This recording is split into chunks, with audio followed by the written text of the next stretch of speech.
How many of you have undergone some type of a surgery where you had to be put under general anesthesia?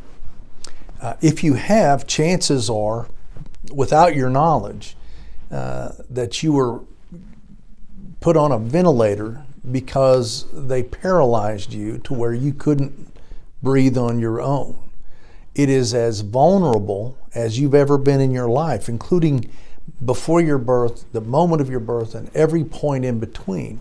At no point are you as vulnerable that when you can't breathe and you're paralyzed and you have a team of doctors and nurses and an anesthesiologist sitting around you, basically keeping you alive on life support, because without it you'd be clinically dead and then ultimately dead.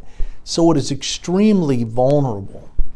And we like to hold doctors in high esteem, and we ought to hold doctors in high esteem. I have doctors that I think very highly of, that I'm very proud of.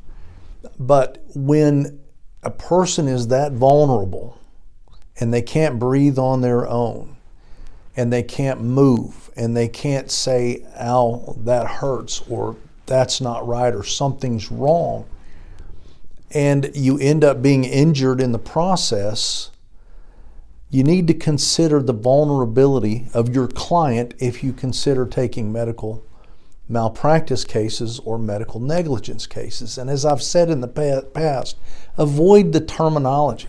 There's a lot of terminology you need to get out of your vernacular. You need to get it out of your vocabulary. And one of them is medical malpractice, because that's a legal concept. Medical negligence, that's an impossible concept. Everybody makes mistakes, and when doctors make mistakes, sometimes the consequences can be catastrophic, even when they're really, really good doctors, even when they do everything right, even when they're good people.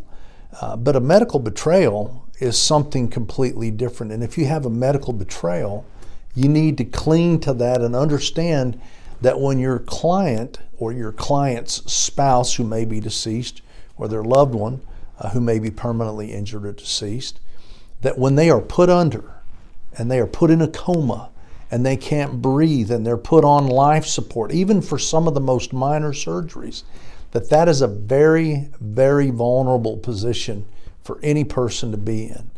And remember, when you try your case, when you're preparing to try your case, to keep in mind how utterly and completely lifeless and vulnerable that your client or your client's loved one was when they were put under general anesthesia and underwent a medical procedure. Now, not all medical betrayals, not all medical negligence cases involve general anesthesia, but a lot of them do. But just keep that in mind and be prepared to talk to a jury about that vulnerability, and be prepared to argue that to a jury after you've talked to them about it and you've put in the medical evidence about that vulnerability and about that betrayal. But if you don't treat it as a medical betrayal, you've lost probably already. And that's not 100% true, but why roll the dice? I hope this has been helpful, and I look forward to talking to you again soon. Thank you so much.